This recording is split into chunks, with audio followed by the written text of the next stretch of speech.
George Stephenson was as great a man as any in the north. You'll find his monument standing near the place that's near the Forth.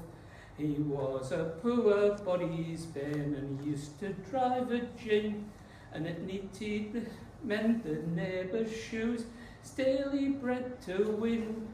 3 cheers for Stephenson, George and Robert Stephenson, and may their names be the bank of Coley Tyne. Now Georgie got a fireman's job at 14 shillings a week, and then he got a brakesman's job, and then for a wife did seek. He married one Fanny Henderson, her father was a working man, and Robert he was their only child, the cleverest in the land.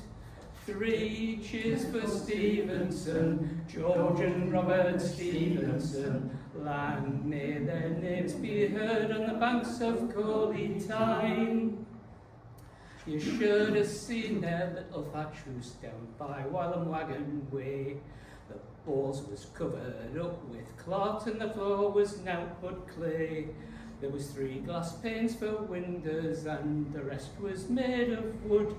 Now there stands a first-rate building where the old thatch house was stood. 3 cheers for Stephenson, George and Robert Stephenson, long may their names be heard on the banks of the Coley Tyne. Now this verse includes an obvious error, which I'm sure you all spot. The first locomotive that he made, the Rocket, it was called. No, it wasn't. He said it'd go 10 pounds an hour, and the folks thought he was mad.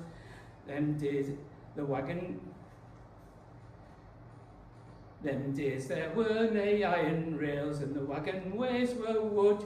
He said she'd run as hard again, and she said she never could.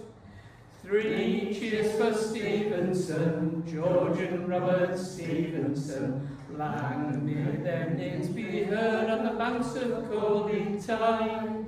Now Georgie soon left Newburn, for he knew he was real clever.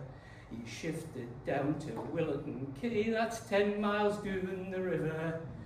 He invented a new ballast crane, which brought him a good name. The old ballast crane is standing still, at least don't tell the same. 3 cheers for Stephenson, George and Robert Stephenson, long may their names be heard on the banks of Coley Tyne. So you see how clever a man can be, though he's brought up very poor.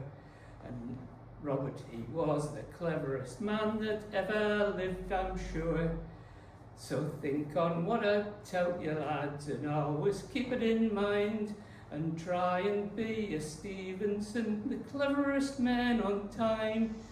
3 cheers for Stephenson, George and Robert Stephenson, lang may their names be heard on the banks of the Coley Tyne. Geordie Ridley.